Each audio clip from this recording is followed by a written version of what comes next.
السلام عليكم ورحمة الله وبركاته إن الحمد لله والصلاة والسلام على رسول الله وبعد সুপ্রিয় দর্শক শ্রোতা, আশা করছি আল্লাহ সুবহানাহু ওয়া তাআলা আপনাদের সকলকে ভালো রেখেছেন। আলহামদুলিল্লাহ, আমরাও আল্লাহর দয়ায় ভালো আছি।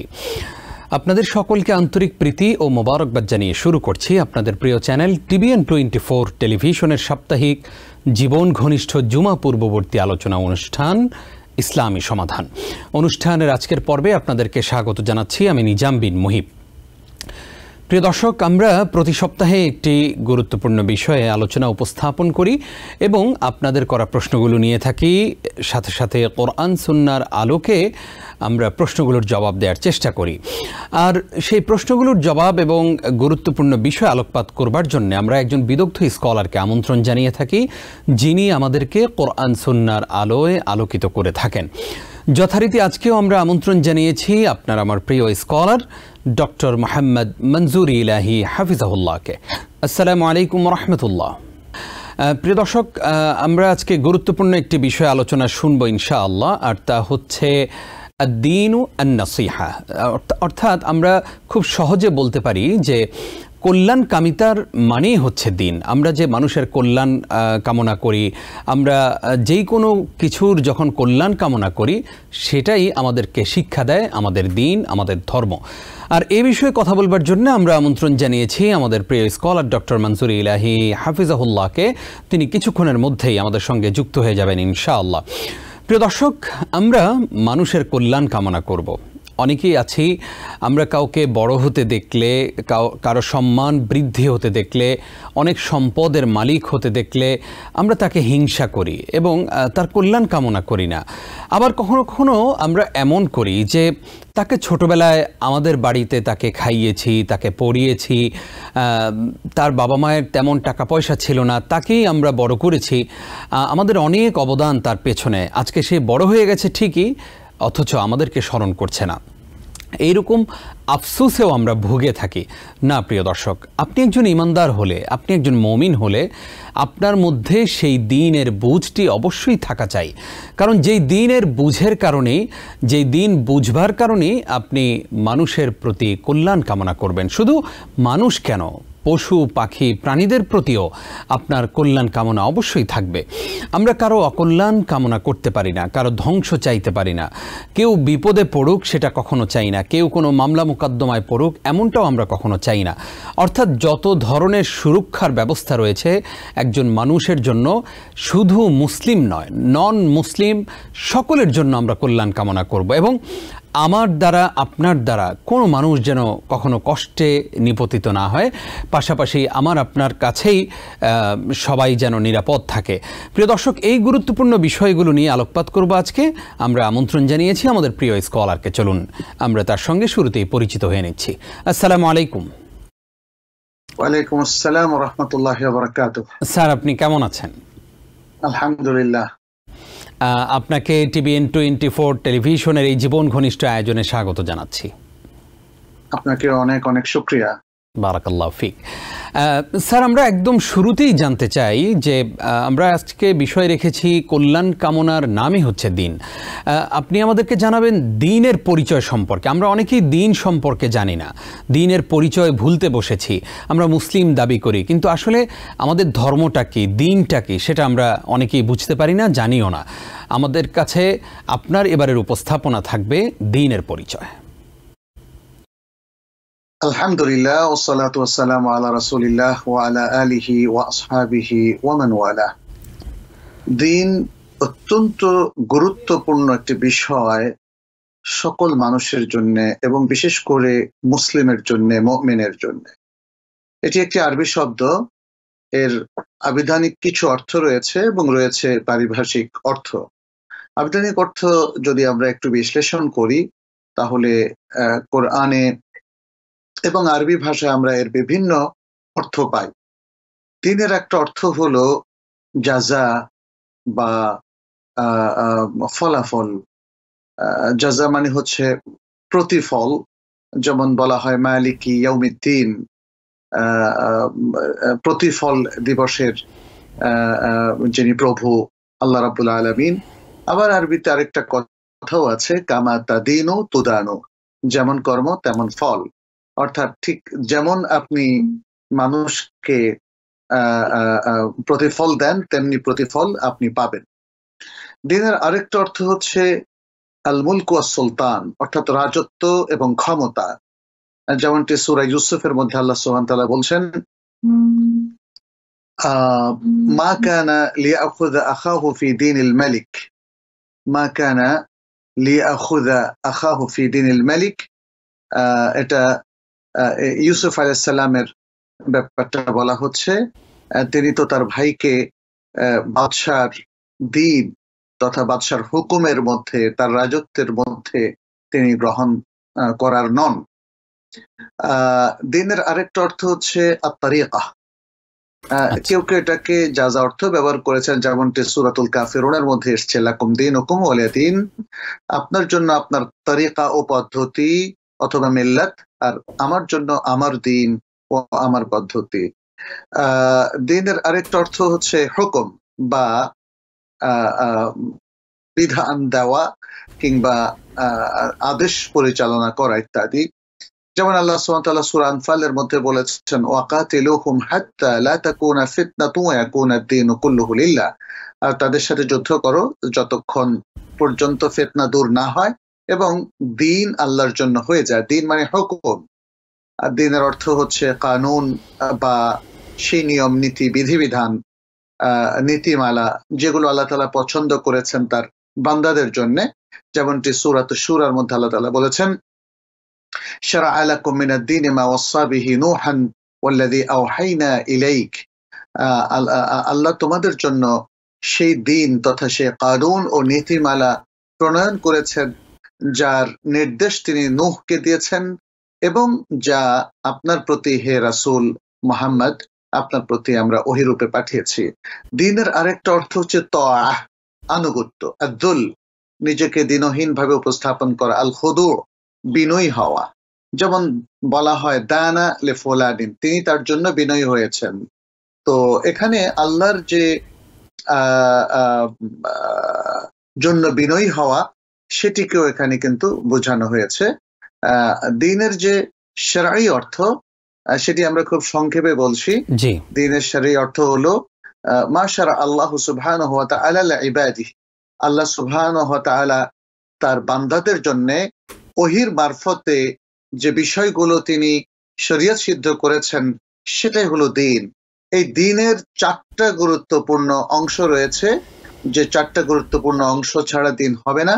আমি সেটা খুব সংক্ষেপে বলে দিচ্ছি। একটা হলো মাসদার বা উৎস, অর্থাৎ দিনের একটা উৎস থাকতে হবে, যেমন আল্লাহর কালাম এবং তার রাসূলের সুন্নাহ, এটা হচ্ছে দিনের উৎস। আর দ্বিতীয় হচ্ছে ওয়াহি, দিনটা ওয়াহি মারফত আসবে, যেমনটা আল্লাহ সুবহানাহু ওয়া তাআলা বলছেন ইন্না আওহাইনা ইলাইকা কামা আওহাইনা ইলা নূহ, আমি আপনার কাছে ওহী প্রেরণ করলাম যেভাবে আমি নূহ আলাইহিস সালাম ওয়ান নাবিয়িনা মিন বাদি এবং তার পরবর্তী নবীদের কাছে ওহী প্রেরণ করেছিলাম। বড় একটা আয়াত। দিনের তৃতীয় বিষয়টা হচ্ছে আল মুহাবিহি, যেই মানহাজ বা যে নিয়ম নীতি দিয়ে আল্লাহ তাআলা মানুষকে আলোকিত করেছেন সেই মানহাজ বা মেথোডোলজি এইটা। আর চতুর্থ হচ্ছে আল মুহা ইলাইহি, যার কাছে ওহী প্রেরণ করা হয় সেটা, অর্থাৎ দিন যাদের কাছে আসে, যাদের মাধ্যমে আমরা পেয়ে থাকি, তারা হলেন নবী এবং রাসূল।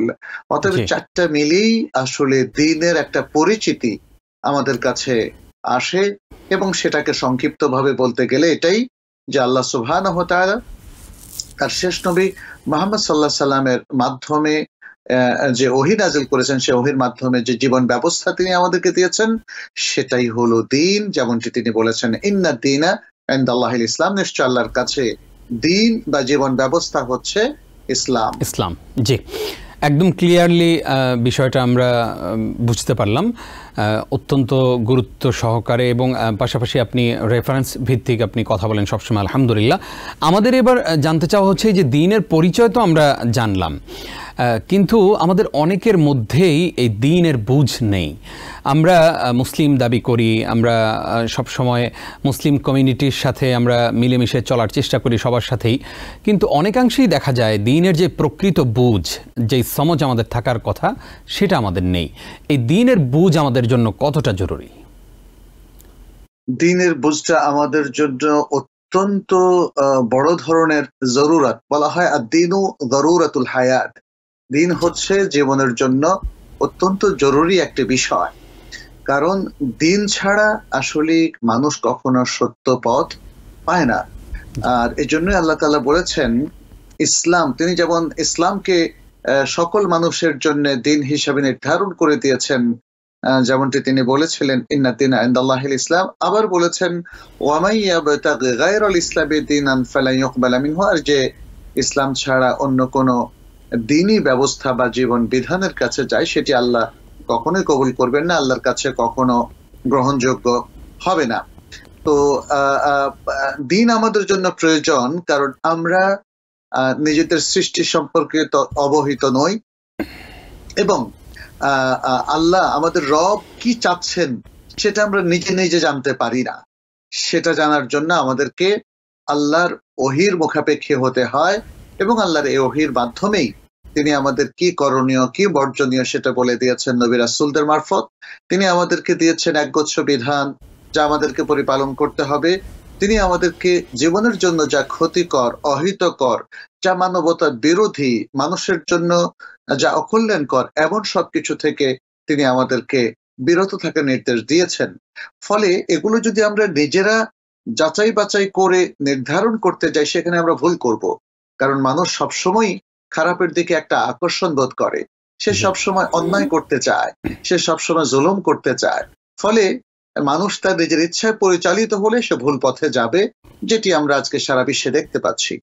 এজন্যই দিন আমাদের জন্য প্রয়োজন, যাতে আমরা নিজেকে সংযত রাখতে পারি দিনের এই নীতিমালার আলোকে, যেন আমরা আল্লাহর নৈকট্য অর্জন করতে পারি আল্লাহর নির্দেশ মানার মধ্য দিয়ে। আল্লাহ সকল নির্দেশ এবং সকল বিধান আমরা দেখেছি মানবতার জন্য সবচেয়ে বড় কল্যাণকর, কারণ আল্লাহ সুবহানাহু ওয়া তাআলা দ্বীনের সকল বিধান তিনি নাযিল করেছেন যাতে মানুষের কল্যাণ নিশ্চিত করা যায় এবং মানুষ থেকে অকল্যাণ, অমঙ্গল এবং ক্ষতিকে প্রতিহত করা যায়। এটা শরিয়ার সবচেয়ে বড় মাকাসেদ। ইসলামের সবচেয়ে বড় লক্ষ্য উদ্দেশ্য হচ্ছে মানুষের সার্বিক এবং সর্বাত্মক কল্যাণ নিশ্চিত করা। ফলে দিনকে যদি আমরা অবহেলা করি, দিনকে যদি আমরা মেনে না চলি, তাহলে কিন্তু মানুষের কল্যাণ নিশ্চিত হবে না। আর মানুষের কল্যাণ নিশ্চিত হবে তখনই যখন আমরা মেনে চলবো। এই জন্যই প্রত্যেকটা মানুষের জন্য, নর এবং নারীর জন্য, শিশু কিশোর সবার জন্য দিনের বিধান অনুসরণ করা এটা অপরিহার্য, এটা ফরজ, এবং এটা ছাড়া আর কোনো কল্যাণ বা গত্যন্তর নেই। জি, চমৎকার করে আপনি বললেন, আমরা আমল করার চেষ্টা করব এবং আশা করছি আমাদের দর্শকরা বিষয়টি বুঝতে পারছেন।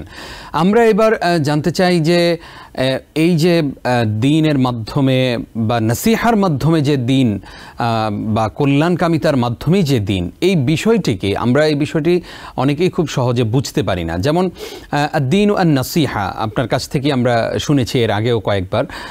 আমরা জানতে চাই যে এই নসিহার মাধ্যমে কিভাবে একজন মানুষের কল্যাণ কামনা করা যায়। ধন্যবাদ আপনাকে। আপনি আদ-দীন ওয়ান নাসিহা যে কথাটি উল্লেখ করলেন, এটি মূলত আমাদের কারো ব্যক্তির কোনো কথা নয়। এটি হচ্ছে নবী সাল্লাল্লাহু আলাইহি ওয়াসাল্লামের একটি চমৎকার হাদিস, যা তিনি খুব সংক্ষেপে মুসলিম উম্মার উদ্দেশ্যে উপস্থাপন করেছেন। একটা ছোট্ট কথা, বাট মুসলিম উম্মার জন্য একটা আলোকবর্তিকা, একটা সুন্দর হেদায়েতের পথ তিনি এখানে দেখিয়েছেন এই ছোট্ট কথার মাধ্যমে। এই হাদিসটি ইমাম মুসলিম তার সহিহ মুসলিমের মধ্যে বর্ণনা করেছেন। পুরো হাদিসটি হলো নবী সাল্লাল্লাহু আলাইহি ওয়াসাল্লাম বলছেন আদ-দীনু আন-নাসিহা, দিন হচ্ছে নসিহা তথা কল্যাণ কামনা। কুলনা, সাহাবাগণ জিজ্ঞেস করলেন, মানে তারা বললেন যে আমরা বললাম, লিমান, কার জন্য এই নসিহা, কার জন্য এই উপদেশ কিংবা এই কল্যাণ কামনা? ক্বালা, নবী সাল্লাল্লাহু আলাইহি ওয়াসাল্লাম তখন বললেন, লিল্লাহি ওয়া লিকিতাবিহি ওয়া লিরাসূলিহি ওয়া লিআইম্মাতিল মুসলিমিনা ওয়া আম্মাতিহি। তিনি বললেন দিনটা নসিহা আল্লাহর জন্য, আল্লাহর কিতাবের জন্য, আল্লাহর রাসূলের জন্য এবং মুসলিমদের ইমামের জন্য, অর্থাৎ মুসলিম নেতৃত্বের জন্য এবং সকল সাধারণ মুসলিমদের জন্য। তো এখানে একটা জিনিস যেটা আপনি বললেন যে দিন যে আমাদের এই সবার জন্য নাসিহা, এটা অনেকে আমরা বুঝে উঠতে পারছি না। বুঝে উঠতে পারছি না এটা কি করে আল্লাহর জন্য নাসিহা হয়, কি করে আল্লাহর কিতাবের জন্য নাসিহা হয়, কি করে নবী রাসূলদের জন্য নাসিহা হয়, এবং কি করে মুসলিম নেতৃবৃন্দের জন্য নাসিহা হয়, কিংবা সাধারণ সকল মুসলিমের জন্য। এটি আমাদের উলামায়ে কেরাম খুব চমৎকার ভাবে উল্লেখ করেছেন। আপনি যদি আমাকে অ্যালাউ করেন তাহলে আমি একটু বলতে পারি, নাকি আপনার কোনো বক্তব্য আছে? জি জি প্লিজ স্যার, আমরা শুনতে চাচ্ছি। আচ্ছা, ধন্যবাদ আপনাকে। প্রথমত দিন যে নাসিহা, এটা দিনের একটা বিশেষায়িত কাজ। এটা মানুষের সুন্দর মুআমালার একটা অংশ, যে তারা সুন্দরভাবে বিল মারুফ, যথাযথভাবে এবং সঠিকভাবে, উত্তমভাবে তারা একে অপরকে নাসিহা করবে। এখানে প্রথম যে কথাটি এসেছে যে এটা আল্লাহর জন্য নাসিহা। আল্লাহর জন্য নাসিহা বলতে কি বোঝানো হচ্ছে? আল্লাহর জন্য নাসিহা বলতে বোঝানো হচ্ছে আসলে আল্লাহর নির্দেশ মান্য করা, এবং আল্লাহর যে নির্দেশগুলো আছে সেগুলোকে গুরুত্ব দেওয়া, এবং সেগুলোর আলোকে জীবন পরিচালিত করা, আল্লাহর নির্দেশগুলোর প্রতি ঈমান রাখা, এবং আল্লাহর নির্দেশ অমান্য করা থেকে নিজেদেরকে বিরত রাখা, এবং সকল ইবাদত শুধু আল্লাহ সন্তুষ্টির জন্যই পরিপালন করা। মুআমালাতের ক্ষেত্রে আল্লাহ যে বিধানগুলো দিয়েছেন, হালাল হারাম বিধান, সেগুলো মেনে চলা। তাহলে আল্লাহর জন্য নাসিহা বলতে আসলে গোটা দ্বীনি ব্যবস্থাকে অ্যাকসেপ্ট করে, আল্লাহর সম্মান রক্ষা করে সুন্দরভাবে জীবন পরিচালিত করা, এটা হলো আল্লাহর জন্য নাসিহা। আল্লাহর কিতাবের জন্য নাসিহাটা কি? আল্লাহর কিতাবের জন্য নাসিহা হচ্ছে আল্লাহর কিতাবের প্রতি পরিপূর্ণ ঈমান রাখা, এই দৃঢ় প্রত্যয় এবং বিশ্বাস পোষণ করা যে এই কোরআন হচ্ছে আল্লাহর কিতাব এবং সুন্নাহ হচ্ছে আল্লাহর প্রেরিত একটি ওয়াহি। এই কোরআনকে আমাদেরকে সম্মান প্রদর্শন করতে হবে, তাকে যথাযথভাবে তেলাওয়াত করতে হবে, কোরআনের পক্ষে থাকতে হবে, সুন্নাহর পক্ষে থাকতে হবে, এবং কোরআনে যত নির্দেশ এসেছে, যত তথ্য এসেছে, যত আখবার এবং সংবাদ এসেছে, যত উপদেশ এসেছে, যত সায়েন্টিফিক বিষয়গুলো উপস্থাপিত হয়েছে, এগুলোর প্রত্যেকটাই যে মহকাম, দৃঢ় এবং সত্য, সেই বিশ্বাসটা থাকতে হবে। এবং কিতাবকে একটা ম্যানিফেস্টেশন হিসাবে গ্রহণ করে চলতে হবে। এরপরে আরো কয়েকটা বিষয় আছে, আমি কি সেটা বলবো? জি জি, আমরা সংক্ষেপে শুনলে তাহলে আমাদের আরো কিছু কোশ্চেন ছিল আপনার কাছে, ইনশাআল্লাহ এই জায়গাটাতে একটু সময় দিলে আমরা আরো কিছু প্রশ্ন নেব ইনশাআল্লাহ। আমি আর দু তিনটা কথা বলে শেষ করব। এরপরে এই হাদিসের মধ্যে এসেছে দিনটা রাসূলের জন্য নাসিহা। কিভাবে রাসূলের জন্য নাসিহা? সেটা হলো রাসূল সাল্লাল্লাহু আলাইহি ওয়াসাল্লামের ইত্তেবা করতে হবে, এবং তিনি যে আদর্শ নিয়ে এসেছেন এবং যে ওহীগুলো নিয়েছেন, এর প্রত্যেকটার প্রতি সত্যায়ন করতে হবে, বিশ্বাস করতে হবে, এবং তার নির্দেশগুলো বাস্তবায়ন করতে হবে। তিনি যা নিষেধ করেছেন সেগুলো থেকে বিরত থাকতে হবে, তাকে জীবনের রোল মডেল এবং আদর্শ হিসাবে গ্রহণ করতে হবে, এবং রাসূল সাল্লাল্লাহু আলাইহি ওয়াসাল্লামের অমান্য নির্দেশ অমান্য করার থেকে নিজেদেরকে বিরত রাখতে হবে। এবং এরপর হলো মুসলিম শাসনকর্তাদের জন্য নাসিহা। আইম্মাতুল মুসলিমিন বলা হয়েছে। আইম্মাতুল মুসলিমিন বলতে বোঝানো হচ্ছে মুসলিমদের যারা সত্যিকারের নেতা, যারা কোরআন সুন্নাহ ভিত্তিক মুসলিম উম্মাহকে পরিচালিত করেন, এবং তার সাথে সাথে উলামায়ে কেরাম, এই দুটো গ্রুপই হচ্ছে আইম্মাতুল মুসলিমিন। তাদের জন্য নাসিহা হচ্ছে তাদেরকে হকের পক্ষে সাহায্য সহযোগিতা করা, এবং ভালো কাজে তাদের আনুগত্য করা, তাদেরকে সতর্ক করা, নাসিহা করা, যদি তারা কোনো ভুল কাজ করে ফেলেন তাদেরকে সার্বিক এবং সর্বাত্মক সব সহযোগিতা করা, এবং এমনভাবে সহযোগিতা করা যাতে আল্লাহর দ্বীন আমরা নেতৃবৃন্দ এবং যারা সাধারণ মানুষ আছে সকলে মিলে করতে পারি।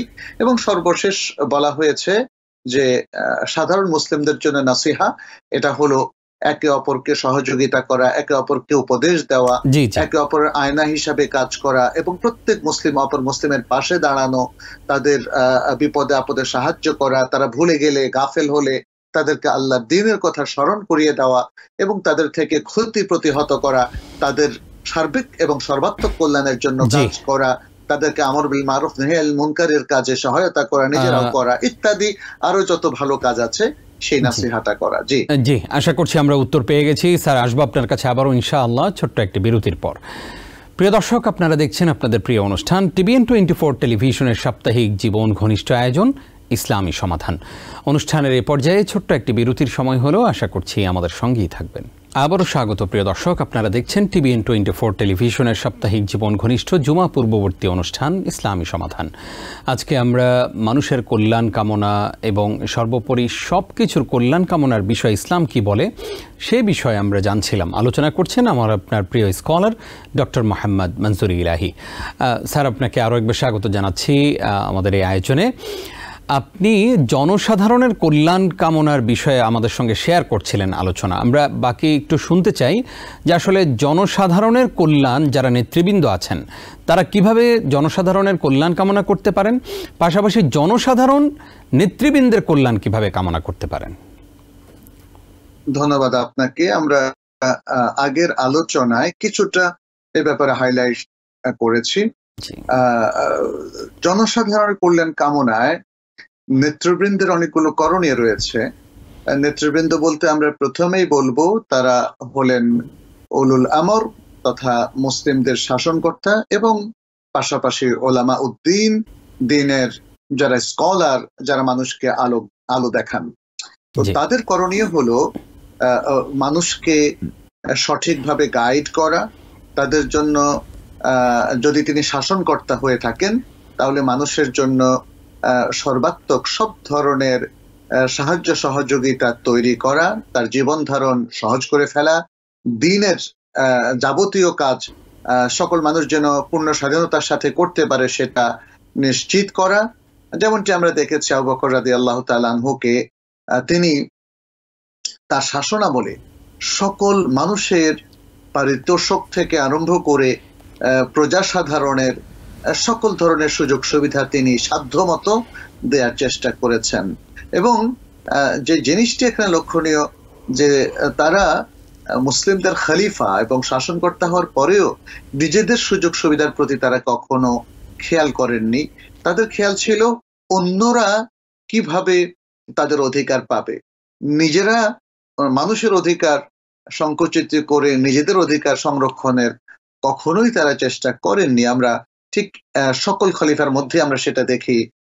ওমর ইবনুল খাত্তাব রাদিয়াল্লাহু তাআলা আনহু, তাদের তো মানে খলিফা হওয়ার পরেও তাদের সংসারে টানাটানি ছিল। তার মানে হচ্ছে একজন শাসনকর্তা হিসাবে তাদের ফোকাস ছিল সকল জনসাধারণের সুযোগ সুবিধা বৃদ্ধি করা, তাদের জীবনযাত্রার মান বাড়ানো এবং তাদেরকে সর্বাত্মক সহায়তা দেওয়া, যাতে একটা সুন্দর, সুস্থ, নৈতিকতাপূর্ণ, আদর্শিক এবং ভালো একটা জীবন, মানসম্পন্ন একটা জীবন তারা যাপন করতে পারেন। এটা হলো শাসনকর্তার পক্ষ থেকে প্রজা সাধারণের জন্য নাসিহা।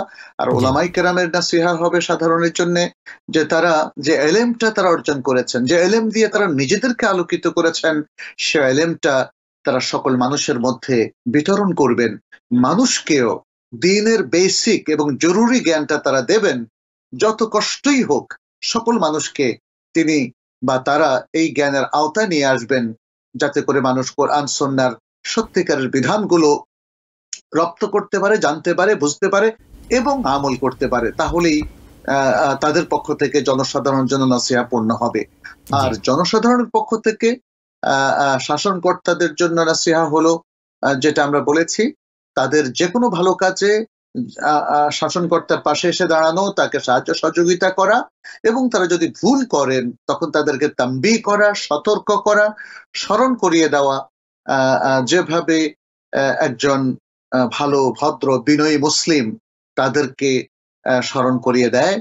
কারণ এর মধ্য দিয়েই উভয় পক্ষের কল্যাণ নিশ্চিত হবে।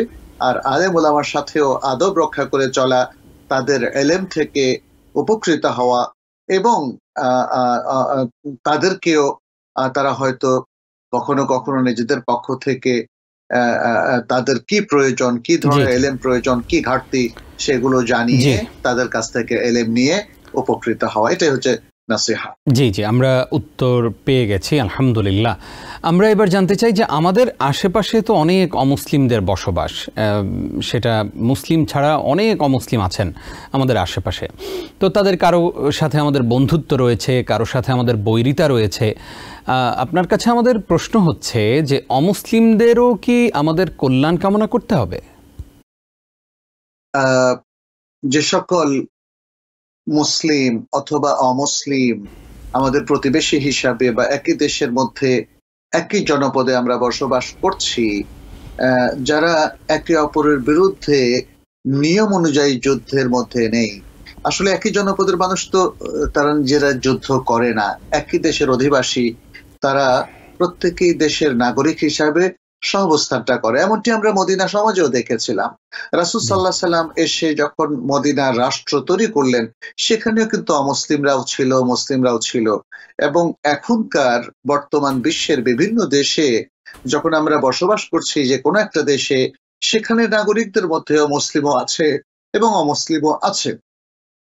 এক্ষেত্রে আমরা বলবো এরা প্রত্যেকেই তারা পরস্পর যুদ্ধে লিপ্ত নয়, তারা দেশের নাগরিক, একটা নিরাপদ অবস্থানে তারা অবস্থান করছে।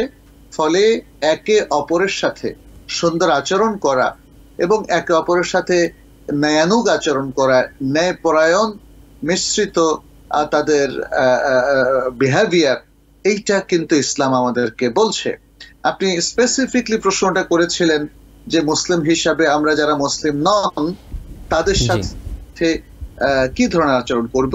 আমরা সূরাতুল মুমতাহিনা 8 নম্বর 9 নম্বর আয়াতের পরিপূর্ণ বিবরণ পাই। 8 নম্বর আয়াতে আল্লাহ তাআলা বলে দিয়েছেন, যেই লোকেরা তোমাদের বিরুদ্ধে যুদ্ধ করছে না এবং তোমাদেরকে তোমাদের দেশ থেকে বের করে দিচ্ছে না, দেয়নি, তারা তোমাদেরই প্রতিবেশী, তোমাদের পাশে থাকে। এই ধরনের অমুসলিম ব্যক্তিদের সাথে সুন্দর ন্যায়পূর্ণ আচরণ করতে আল্লাহ তোমাদেরকে নিষেধ করছেন না, বরং আল্লাহ তোমাদেরকে অনুমতি দিচ্ছেন, উদ্বুদ্ধ করছেন।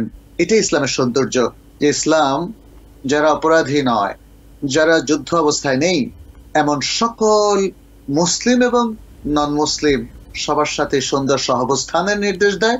এটাকে বলা হয় আত-তাআয়ুশ আস-সিলমি, সুন্দর নিরাপদ সহাবস্থান, একে অপরের সাথে সুন্দর আচরণ। কারণ এটাই তো ইসলামের সৌন্দর্য। ফলে এই সৌন্দর্যে বিমোহিত হয়ে অন্যরাও তো ইসলাম গ্রহণ করবে এবং মহান আল্লাহ সুবহানাহু ওয়া তাআলার দ্বীনের মধ্যে শামিল হবে। ফলে ইসলাম সেই সুযোগটা সুন্দরভাবেই আমাদের সামনে, বিশ্ববাসীর সামনে উপস্থাপন করেছে। জি, আশা করছি আমাদের যত দর্শক শ্রোতা এই মুহূর্তে দেখছেন, আমাদের আশেপাশে যত মুসলিম আছে, আমরা তাদের সাথে ভালো ব্যবহার, ভালো আচরণ তাদেরকে উপহার দেওয়ার চেষ্টা করব। তারা কোনো অন্যায় করলে আমরা তাদেরকে ক্ষমা করে দেওয়ারও চেষ্টা করব। তবে ধর্মের ব্যাপারে কোনো বিষয় নিয়ে আমরা কারো সাথেই বাড়াবাড়িতে লিপ্ত হব না ইনশাআল্লাহ। স্যার, এবার আমরা আপনার কাছ থেকে জানতে চাই যে কেউ যদি কারো অকল্যাণ কামনা করে, কল্যাণ কামনা না করে, তাহলে সেক্ষেত্রে তার শাস্তির ব্যাপারে ইসলাম কি বলে? আসলে অকল্যাণ কামনাটা কিভাবে করছে সেটা দেখার বিষয়। সেটা হিংসা হতে পারে। কেউ যদি হিংসা করে, মনে মনে বিদ্বেষ পোষণ করে অকল্যাণ কামনা করে, বদদোয়া করে, তাহলে এর বাহ্যিক কোনো শাস্তি নেই। কিন্তু এটা খুবই খারাপ কাজ। আপনি এতটা হিংসাত্মক কেন হবেন? এতটা বিদ্বেষ কেন পোষণ করবেন অন্য মানুষের প্রতি? সকলেই তো বনি আদম, তাই না? অতএব একজন ভদ্র মানুষ, একজন ভালো মানুষ, তিনি সারা পৃথিবীর মানুষের কল্যাণই চাইবেন। আচ্ছা, এখন অকল্যাণটা যদি হয় আক্রমণাত্মক, যেমন আপনি তাকে তার গায়ে আঘাত করলেন, তাহলে এটা তো হচ্ছে একদম ক্রিমিনাল অফেন্স। আপনি যদি কারো ক্ষতি করলেন এমন ভাবে যে তার ব্যবসায় ধস নামিয়ে দিলেন, একটা কনস্পিরেসি করলেন, একটা ষড়যন্ত্র করলেন, তাকে খারাপ কথা বলে তাকে গালিগালাজ করলেন, তাহলে এগুলো ক্রিমিনাল অফেন্স। যদি শারীরিক আঘাত করেন, এটা ক্রিমিনাল অফেন্স। এর জন্য ইসলাম অবশ্যই শাস্তির ব্যবস্থা করে। কোনো কোনো ক্ষেত্রে ইসলামের বিধিবদ্ধ শাস্তির ব্যবস্থা আছে, আবার কোনো কোনো ক্ষেত্রে ইসলাম বিচারকের উপর ছেড়ে দেয়। তিনি শুনানির মাধ্যমে অপরাধের মাত্রা তিনি পরখ করবেন, অ্যাসেস করবেন এবং সে অপরাধ অনুযায়ী তার জন্য তিনি তার ইচ্ছামতো শাস্তি দিবেন। ইচ্ছামতো মানে হচ্ছে নিয়ম অনুযায়ী। সেক্ষেত্রে তার কিছু স্বাধীনতা রয়েছে, এটাকে বলা হয় তাজির। ইসলামে কিছু আছে হুদুদ ফিক্স করা, আল্লাহ সুবহানাহু ওয়া তাআলা এই শাস্তিগুলো ফিক্স করে দিয়েছেন, যেমন হত্যার বদলে হত্যা, চুরির শাস্তি, জেনা ব্যভিচারের শাস্তি ইত্যাদি। আবার কিছু শাস্তি তিনি নির্ধারণ করে দিয়েছেন, যেমন কেউ যদি কাউকে ঘুষি দিয়ে দাঁত ফেলে দেয় তাহলে তার সমপরিমাণ তার শাস্তি হবে, হয় সে দাঁতের ক্ষতিপূরণ দেবে, অথবা সেটা যদি না দেয় তাহলে বিচারিক ব্যবস্থার মাধ্যমে, ব্যক্তি তার নিজে নিজে করবে না, বিচারিক ব্যবস্থার মাধ্যমে সে শাস্তিটা প্রতিবিধান করা হবে। এভাবে অনেকগুলো আছে, যেমন কেউ কারো যদি জমি দখল করে, কেউ কারো ব্যবসা ক্ষতি করে, তাহলে এই জায়গাগুলো তাজির, এখানে বিচারক। আমরা আরো একটু শুনবো ইনশাআল্লাহ, একটা ফোন নিয়ে আসি। জি, আসসালামু আলাইকুম ওয়া রাহমাতুল্লাহ। ওয়ালাইকুম সালাম ওয়া রাহমাতুল্লাহ। ভাই, আমার প্রশ্নটা হুজুরের কাছে, যে জুম্মার নামাজে তো আমরা চলে যাই একটু আগে, জি, যে 2 রাকাত দখলুল মসজিদ পড়ি, তারপরে যে নামাজে তো টাইম হয় না, কিন্তু তখন কি আমি নামাজ কন্টিনিউ করতে পারবো নফল নামাজগুলো? আচ্ছা আচ্ছা, না ওই নামাজের টাইমের জন্য ওয়েট করতে হবে আমাকে? জি, সুন্দর প্রশ্ন করবার জন্য আপনাকে ধন্যবাদ জানাচ্ছি। স্যার, আমাদের দর্শক প্রশ্ন করেছেন যে জুমার নামাজের সময় তো ওনারা একটু আগেই চলে যান মসজিদে, তো গিয়েই দখলুল মসজিদ পড়েন, এরপরে লম্বা একটি সময় বসে থাকেন, অপেক্ষায় থাকেন যে কখন খতিব সাহেব আসবেন। তো এই সময়টার মধ্যে কি উনি আরো কোনো নফল নামাজ পড়তে পারবেন? যদি সেটা কাবলা জাওয়াল, অর্থাৎ সূর্য ঢলে পড়ার আগে যদি সেটা না হয়, আগ মুহূর্তে, এটা প্রায় 10 থেকে 12, 13, 14, 15 মিনিট এরকম এক এক সিজনে একটু বাড়ে কমে। এটা হলো ঠিক দ্বীপ্রহর সময়, যখন সূর্য মাথার উপরে থাকে এবং প্রত্যেক জিনিসের ছায়া তার সমপরিমাণ হয়ে যায়, এটা হলো ঠিক দ্বীপ্রহরের সময়। এখানে 10-12 মিনিট, অর্থাৎ জাওয়ালের আগে 10-12 মিনিট 15 মিনিট সময় সে পড়তে পারবেন, আর বাকি সময়টা সে পড়তে পারবে। দখল মসজিদে ঢুকেই পড়বেন। এরপরে তিনি লক্ষ্য করবেন ওই দ্বীপ্রহরের সময়টা বাদ দিয়ে বাকি দ্বীপ্রহর আগেও তিনি 2 রাকাত করে যত ইচ্ছা পড়তে পারবেন, এবং জাওয়ালের পর থেকেও তিনি 2 রাকাত করে যত ইচ্ছা পড়তে পারবেন। এর মধ্যে যদি ইমাম মিম্বরে দাঁড়িয়ে যান খুতবার জন্য, তখন তিনি সালাত বন্ধ করে দিবেন, খুতবা শুনবেন। অতএব এখানে যথেষ্ট সালাত পড়ার সুযোগ রয়েছে। জি, আশা করছি আমাদের দর্শক তার প্রশ্নের জবাব পেয়ে গেছেন। স্যার, আমরা এবার জানতে চাই যে আমরা অর্থনৈতিকভাবে যদি কল্যাণ কামনা চাই আমাদের নিজেদের জন্য, যে আমার এই অর্থটা, আমি যেই টাকা ইনকাম করছি, এটা আমার জন্য কল্যাণ বয়ে আনুক, আমার পরিবারের জন্য কল্যাণ বয়ে আনুক, সেক্ষেত্রে আমাদের আসলে করণীয় কি, এবং সেই অর্থটা আমরা কিভাবে উপার্জন করলে আমাদের জন্য অর্থটা কল্যাণকর হবে? অর্থ উপার্জন এর কল্যাণ নিশ্চিত হবে যদি আমরা হালাল এবং তয়্যিব অর্থটা উপার্জন করি। হালাল মানে হচ্ছে যেটা হারাম নয়। হারাম তো অনেক কিছু, মানুষকে প্রতারণা করে কোনো টাকা উপার্জন করা, সুদের মাধ্যমে টাকা উপার্জন করা, তারপরে ঘুষের মাধ্যমে টাকা উপার্জন করা ইত্যাদি। এভাবে যে কোনো হারাম। আবার হারাম কিছু প্রোডাক্ট আছে, সেগুলো কেনা বেচা করেও যদি আমরা প্রফিট করি, টাকা উপার্জন করি, যেমন শুকরজাত জিনিস কিংবা মদ বিক্রি, অথবা এরকম আরো যে সমস্ত টোবাকো, যে সমস্ত প্রোডাক্ট হারাম, সে প্রোডাক্ট উৎপাদন করা, সেখান থেকে ইনকাম করা, বিক্রি করা, সেখান থেকে ইনকাম করা, বাজারজাত করা, সেখান থেকে এগুলো হারাম।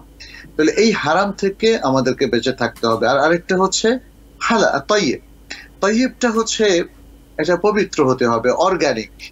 যেমন ধরেন, আমরা যদি যে প্রোডাক্টটা আমি বাজারজাত করছি সেখানে কোনো ভেজাল না মেশানো, সেখানে সেটা যদি খাদ্য হয়, খাদ্যের মধ্যে এমন কোনো প্রিজারভেটিভ ইউজ না করা যেটা ক্ষতিকর, সেখানে জেলেটিন, মৃত জন্তুর জেলেটিন ব্যবহার না করা, শূকরের চর্বি ইউজ না করা, কিংবা সেগুলোর মধ্যে সেগুলোকে অনেক দিন রাখার জন্য ফরমালিন জাতীয় রাসায়নিক, যেগুলো মানব দেহে প্রবেশ করলে তার ক্যান্সার সহ অন্যান্য ভয়ঙ্কর রোগ হতে পারে, এই ধরনের কোনো কেমিক্যাল ইউজ না করা, তাহলে সেটা তাইয়েব থাকে। তাইয়েব মানে যেভাবে পবিত্র জিনিসটা আল্লাহ সুবহানাহু ওয়া তাআলা সৃষ্টি করলেন সেভাবে রেখে দেওয়া।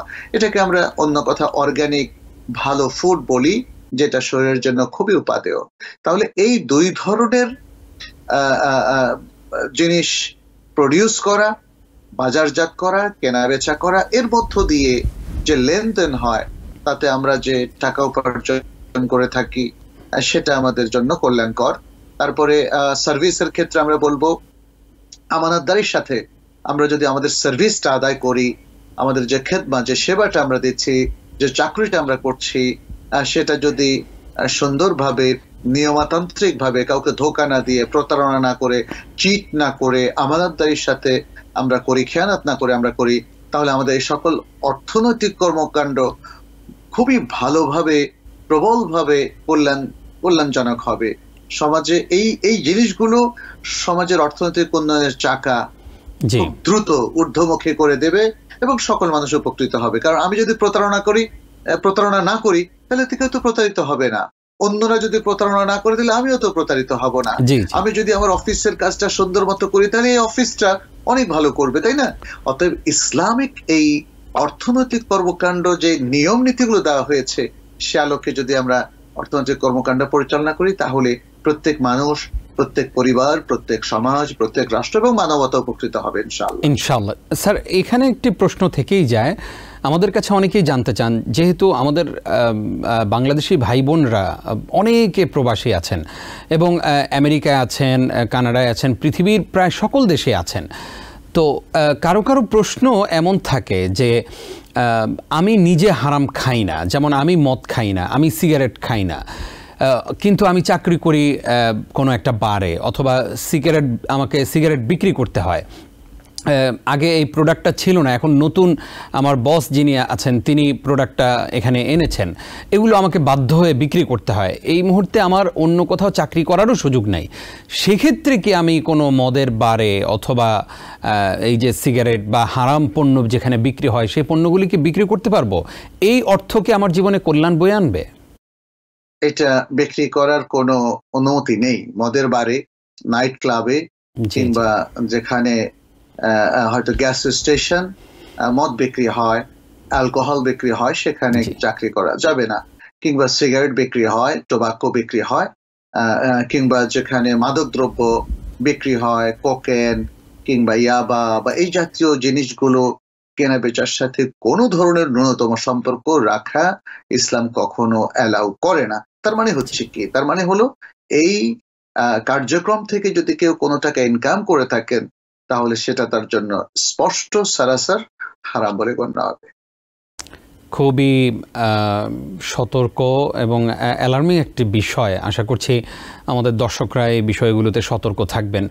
অনেকেরই এই প্রশ্ন থাকে যে আমার আর কোনো উপায় নেই, আমি এখন কি করব? আমাদের প্রিয় স্কলার বললেন যে সেখানে চাকরি করার কোনো সুযোগই নেই।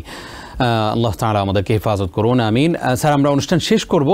সর্বশেষ আপনার কাছ থেকে আমরা আজকে নসিহা শুনব। ধন্যবাদ আপনাকে।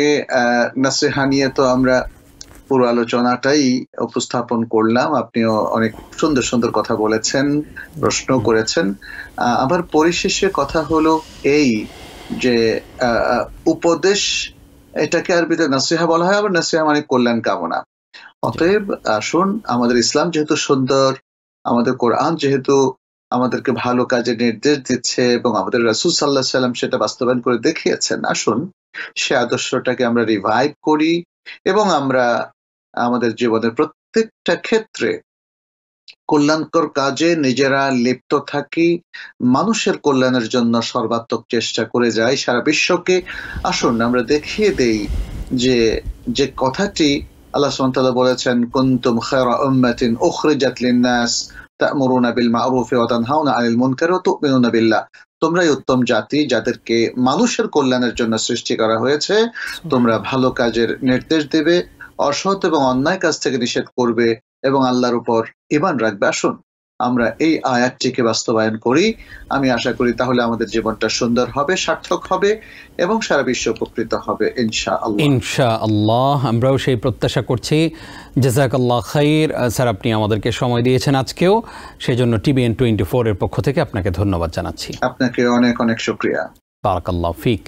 প্রিয় দর্শক, এতক্ষণ যারা আমাদের সঙ্গে ছিলেন আপনাদেরকেও ধন্যবাদ জানিয়ে শেষ করছি আজকের আয়োজন। আগামী পর্ব দেখবার আমন্ত্রণ জানিয়ে এখানেই বিদায় নিচ্ছি আমি নিজাম বিন মুহিব। আসসালামু আলাইকুম ওয়া রাহমাতুল্লাহি ওয়া বারাকাতুহু। وما أرسلنا من قبلك إلا رجالا نوحي إليهم فاسألوا أهل الذكر إن كنتم لا تعلمون। TBN 24 টেলিভিশন দেখতে আজই কল করুন 7187776556। লগ ইন করুন www.totalcablebd.com। নিউ ইয়র্ক থেকে সম্প্রচারিত TBN 24 টেলিভিশন বিশ্বজুড়ে বাঙালির কণ্ঠস্বর।